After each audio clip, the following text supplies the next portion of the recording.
धम्मपद धमट्टवग्गो न शीलबत्त मत्तेन बाहुसच्चेन वापन अथवा समाधी लाभेन विवित्तशयनेन वा पुसामि नेक्खमसुखम् अपुतु जन्न सेवितं भिक्खु विश्वासमापादि अपतो आसवक्षयम्।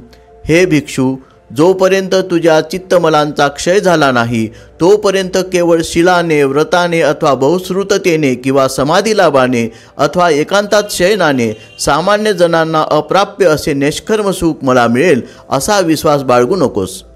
अर्थकथा।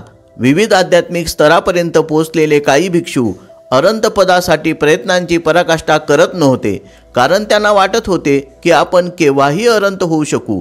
त्या भिक्षूंनी आपले अंतिम उद्दिष्ट साध्य होईपर्यंत संतोष मानू नये असे बुद्धांनी त्यांना सांगितले।